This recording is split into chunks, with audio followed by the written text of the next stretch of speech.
Learning English grammar has been one of the most significant personal achievements in my life. It wasn't an overnight process, but rather a gradual journey filled with moments of frustration and revelation. When I first started, English seemed like a labyrinth of rules and exceptions. I had a basic grasp of the language, especially in speaking, but grammar was my weak point.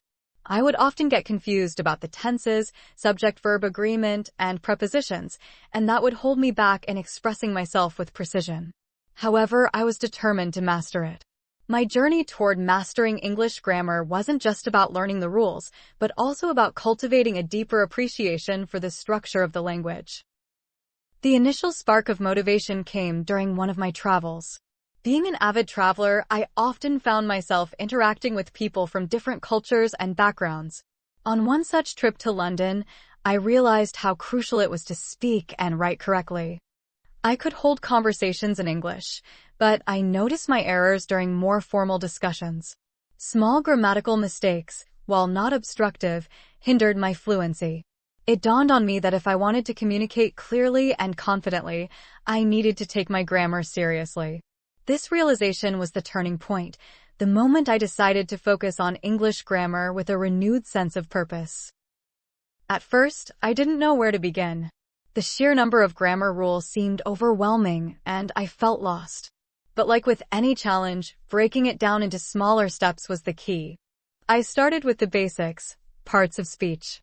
I remembered learning about nouns, verbs, adjectives, and adverbs in school, but I revisited these concepts to deepen my understanding. I took my time with each part of speech, learning how nouns can be singular or plural and how verbs change with tense. This foundational knowledge was crucial because it helped me see how each component of a sentence functions together. I also immersed myself in learning through various mediums. Since I love watching movies, I used them as a learning tool. I paid close attention to how characters spoke, especially in movies where dialogues were more formal or professional. I would pause, rewind, and play certain scenes repeatedly to catch how sentences were structured and how grammar rules applied. I remember watching films like The King's Speech and Dead Poets Society and studying how different tenses and forms of address were used in different contexts. The more I did this, the more familiar I became with the rhythm and flow of English grammar. In addition to movies, reading became an integral part of my grammar learning journey.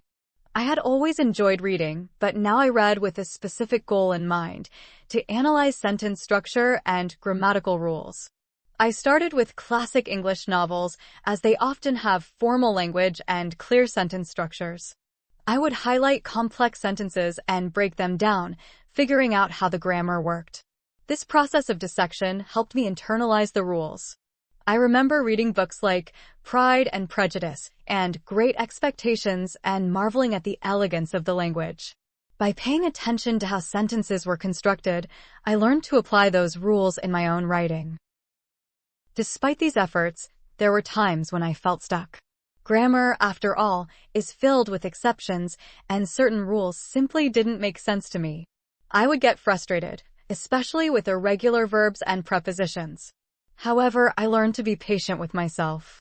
Whenever I encountered a difficult rule, I reminded myself that mastering grammar was a gradual process. I stopped striving for perfection and instead focused on improvement.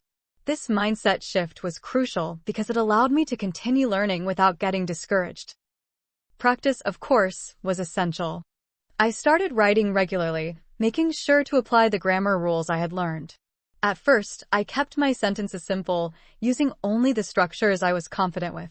As I gained more knowledge, I began experimenting with more complex sentences. I also asked for feedback from friends who were fluent in English. They would point out my mistakes, and instead of feeling embarrassed, I saw these corrections as opportunities to improve. It was during this period of consistent practice that I started noticing real progress. The more I wrote, the fewer mistakes I made.